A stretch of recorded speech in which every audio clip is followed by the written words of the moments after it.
Hello, this is Maria. My life has been quite the roller coaster lately.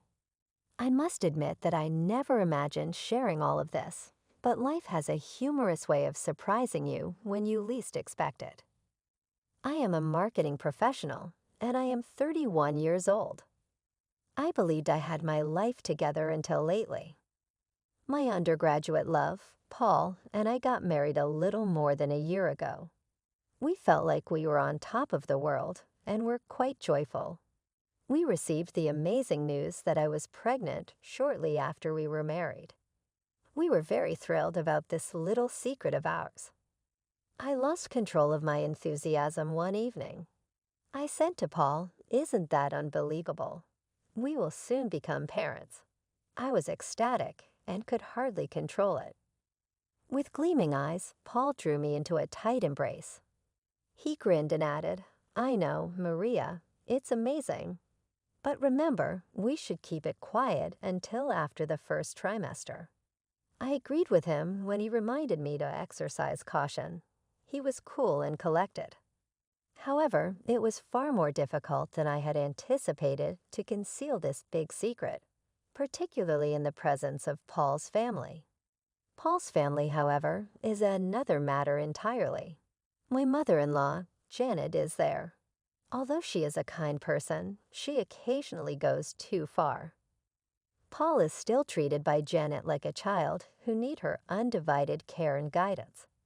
Next is Jason, Paul's father, who tends to be quiet and avoids getting involved in family affairs. Paul has two siblings as well, including his sister Emma, who frequently treats me like a rival. It seems like I took something from her because of the glances she gives me. Jacob, Paul's brother, seldom ever speaks to me, as like I don't exist. Family get-togethers may be a little difficult, to put it kindly. Take last Wednesday's lunch, for example. Paul and I were getting ready, and Janet suddenly noticed a small wrinkle on his shirt. "Paul, honey, your shirt's wrinkled." "Maria, don't you know how to use an iron?" she asked, her tone sharp enough to make me wince. I felt a wave of irritation, but managed to keep my cool. "I'll double-check next time, Janet," I replied with a forced smile, trying to stay polite. As if that wasn't enough, Emma jumped in. "Oh, Maria, don't worry about it. Not everyone's meant to be a homemaker," she added with a smirk. I could feel my blood pressure rising, but I held back, refusing to let them see how much their comments bothered me. Later that evening, I called my best friend Angela to vent. "If Janet makes one more snide comment about my housekeeping, I'm going to lose it," I groaned. Angela's laughter filled the phone. "Girl, you married Paul, not his mother. Just tell her to back off," she said, trying to lighten the mood. I wish it were that simple, I sighed. Paul hates conflict, and I don't want to make things worse. But sometimes it's so hard to deal with this.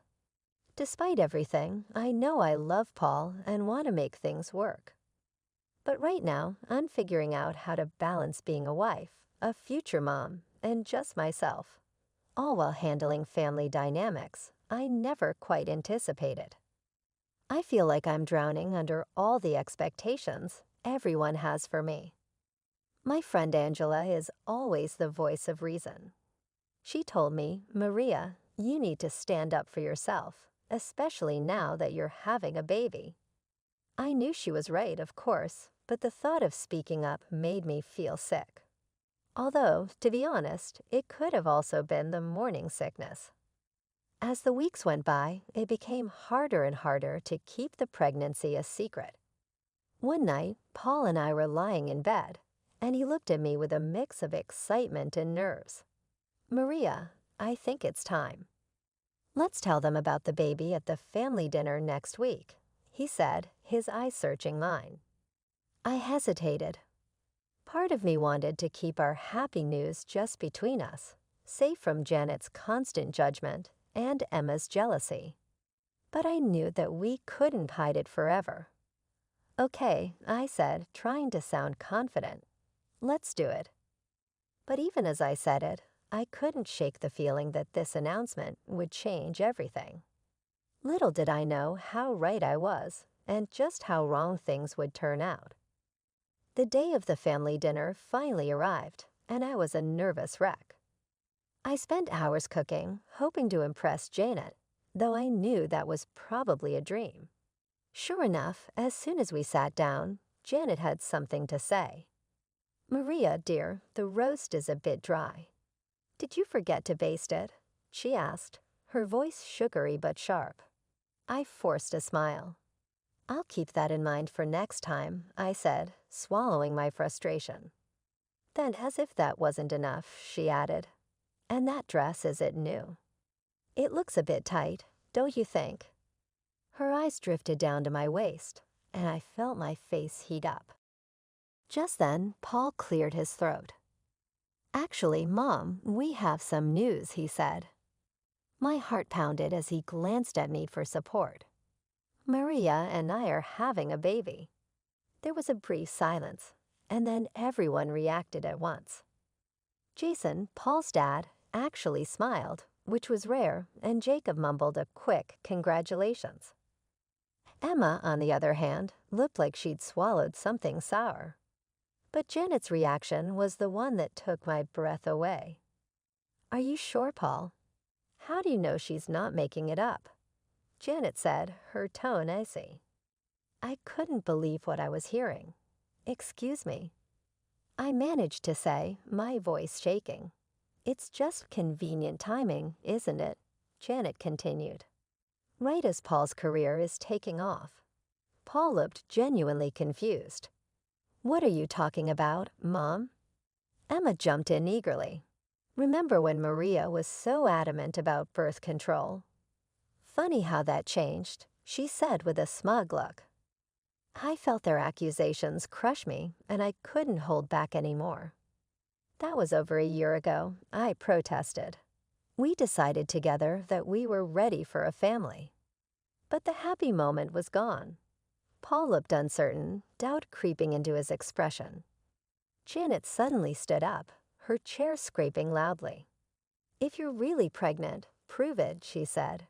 Her words hung in the air, cutting through what was supposed to be a joyful announcement. I never imagined that sharing this news would turn into a test, a situation where I had to prove my happiness and my truth. I was left standing there, feeling more alone than ever. I repeated Janet's words, my voice trembling with shock and anger. "You want me to prove I'm pregnant? You want me to take a test right here?" Janet narrowed her eyes. "Don't be crude, Maria. A proper blood test would be fine," she replied coldly. I turned to Paul, hoping he'd step in, defend me, and tell his mother to stop. But instead, he looked torn, glancing back and forth between Janet and me. After a long pause, he said softly, "Maybe it's not such a bad idea, Maria, just to settle everyone's doubts." My heart dropped. How could he even consider this? How could he take their side instead of mine? This is crazy. "I'm leaving," I said, feeling a mix of frustration and sadness. I turned to go, but before I could make it to the door, Janet stepped in front of me, blocking my way. "If you walk out that door, we'll all know you're lying," she said, her voice sharp and accusing. "Get out of my way, Janet," I said, my voice rising. But suddenly, everything changed. It all happened so quickly, yet in slow motion. Janet's hand shot out, pushing me backward. I stumbled, desperately trying to catch my balance. I saw Jacob reaching out to grab my arm, but he was too late. I tumbled down the stairs, my world spinning before everything went dark. When I opened my eyes, tears rolled down my face as I replayed what had just happened. Janet's cold expression, Emma's smug face, Paul's hesitation, and Jacob's failed attempt to catch me. All of it swirled in my mind, filling me with a sense of betrayal I'd never felt before. As the ambulance rushed to the hospital, one question filled my mind. Was my baby okay? And even if everything was fine, Could I ever trust my husband or his family again? When the ambulance reached the hospital, I was taken straight to the emergency room. Doctors and nurses were all around me, speaking quickly in medical terms I couldn't understand. But the only thing I cared about was whether my baby was safe. I felt terrified and helpless, hoping for good news. Hours later, I woke up to the steady beeping of hospital monitors. I saw a doctor standing beside my bed, and he smiled gently. "Mrs. Thompson, you're awake. I have good news. Your baby is safe. You're both going to be okay."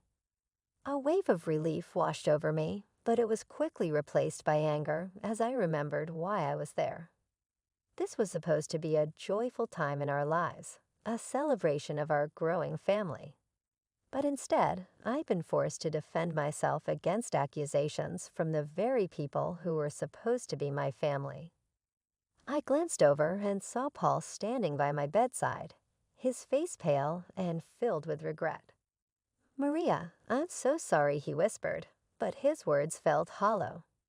How could he apologize now, after allowing his family to doubt me, after standing by while I was hurt? I turned away, realizing that things would never be the same. In that moment, I knew I'd have to make some tough decisions about who I could really trust and what kind of life I wanted for myself and my child. This wasn't just about my baby's safety. It was about protecting our future. "I don't know what happened," Paul began, but I cut him off, anger bubbling up. "What happened? Your mother pushed me down the stairs. That's what happened." He flinched. "Mom says it was an accident. She was just trying to stop you from leaving." Before I could respond, my best friend Angela rushed into the room. "Maria, oh my God, are you okay?" She turned to Paul, her eyes full of fire. "And you, how could you let this happen?" "It wasn't. I didn't," Paul stammered, but Angela wasn't having it. "Save it," she snapped, silencing him. Angela turned back to me, her voice soft now. "I'm here, Maria, whatever you need." Paul looked at me, then stepped out of the room to get some air. As soon as he left, I filled Angela in on everything that had happened. Her face grew darker with each word. "We're not letting them get away with this," she said firmly. Just then, we heard voices in the hallway. Janet and Emma were talking. "We just need to convince Paul that it was an accident," Janet was saying. "Maria's always been clumsy, probably faking this whole pregnancy anyway." Angela's eyes widened, and without a word, she pulled out her phone and started recording their conversation. As their voices faded down the hallway, I felt a new resolve inside me. Enough was enough. "Angela, I need your help." "We're going to fight back," I said, feeling stronger with each word. Over the next few hours, we made a plan. Angela managed to get a nurse to give us copies of my medical records, which showed clear evidence of my pregnancy and injuries consistent with being pushed. "We should get statements from the hospital staff too," Angela suggested. "They can confirm your condition when you arrived." I nodded but hesitated. "What about Paul? He's been texting me, full of doubts, and clearly still believing his mother." "Forward them to me." "It's all evidence, Maria," Angela said, her eyes determined as she gathered everything we needed. I took a deep breath and made a call I never thought I'd have to make. "Hello, is this the office of Carol Baker? I need to speak with her about a domestic abuse case." Meanwhile, Angela returned, looking triumphant. "Got it all, medical records, staff statements, and that lovely recording of Janet and Emma plotting." I took a deep breath, feeling the weight of everything settling around me. "Angela, I've made a decision. I'm leaving Paul." Her eyes softened, filled with both understanding and sadness. "Are you sure?" "I have to, for my baby's sake and my own," I replied firmly. Just then, Paul walked back into the room, looking conflicted. "Maria, can we talk? Mom wants to come and apologize," he said, looking at me with pleading eyes. "No, Paul, we can't," I said, cutting him off. "And she can't. I'm done." His face fell, clearly not expecting this. "What do you mean?" "I mean I'm leaving," I said, my voice steady. I watched the shock spread across his face, but I didn't feel any doubt. I had to protect myself and my baby, and that meant leaving behind anyone who didn't have my back. "I can't be part of this family anymore, Paul. It's not safe for me or our child," I said, my voice firm but filled with sadness. "Maria, please, we can work this out," Paul pleaded, looking desperate. Angela stepped in, her voice steady and strong. "Respect that." Paul looked at both of us, stunned, then slowly left the room, looking like he'd been hit by a wave. As the door closed behind him, I felt a mix of emotions: sadness for the life I had imagined, but also relief. I knew this wouldn't be easy, but for the first time in days, I felt a flicker of hope. I turned to Angela, taking a deep breath. "What now?" She gave me a determined smile. "Now we get somewhere safe. Then we make sure they face the consequences." Months went by and life changed. I was now 8 months pregnant, waddling around Angela's apartment with a belly that was impossible to hide. Every day, my baby bump reminded me of why I was fighting so hard for a future free from the pain and distrust I had endured. "Ready for court today?" Angela asked, handing me a glass of water. I took it, my hand a little shaky. "As ready as I'll ever be," I said with a nervous smile. When we arrived at the courtroom, it was packed. Across the room, I saw Paul and his family.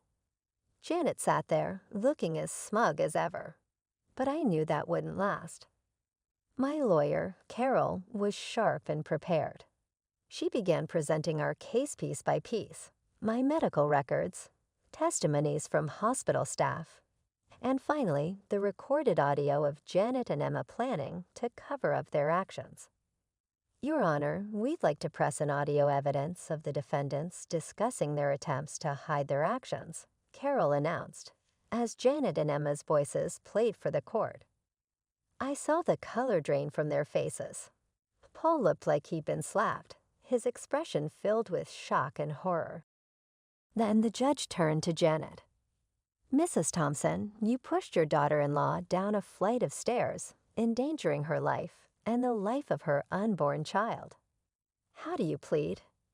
Janet stamped her foot, her usual composure cracking. "It was an accident. I never meant." "Save it for your lawyer, Mrs. Thompson," the judge interrupted. "You're facing charges of assault and endangering an unborn child."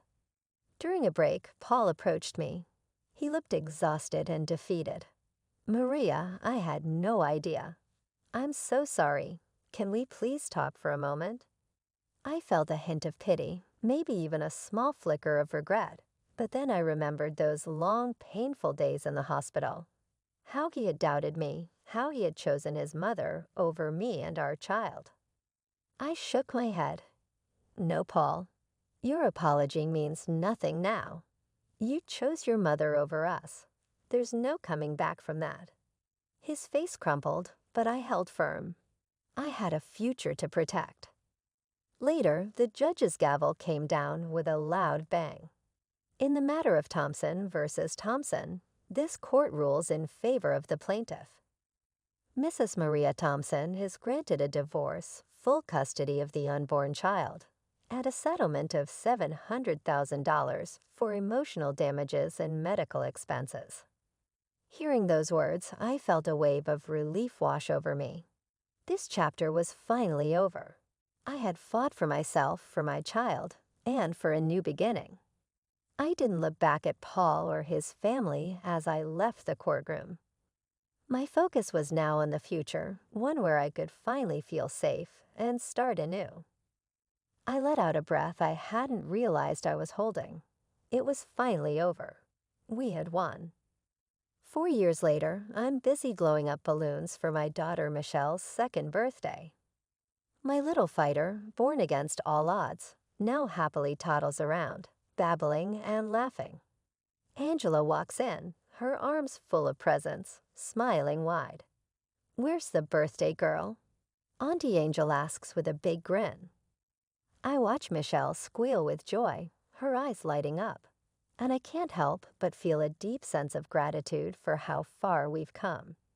So much has changed in my life. I'm running my own marketing business now, using my experiences to help others who've been through hard times tell their own stories. My goal is to give people a voice, to turn pain into purpose. Janet is no longer in our lives. She's serving her sentence. Turns out, pushing a pregnant woman down the stairs is something the justice system takes very seriously. I don't think about her much anymore. She's part of the past, a chapter I've left behind. More friends start arriving, filling my home with warmth and laughter. These are my people now, the family I've chosen. Together, we laugh, eat, and celebrate Michelle's special day.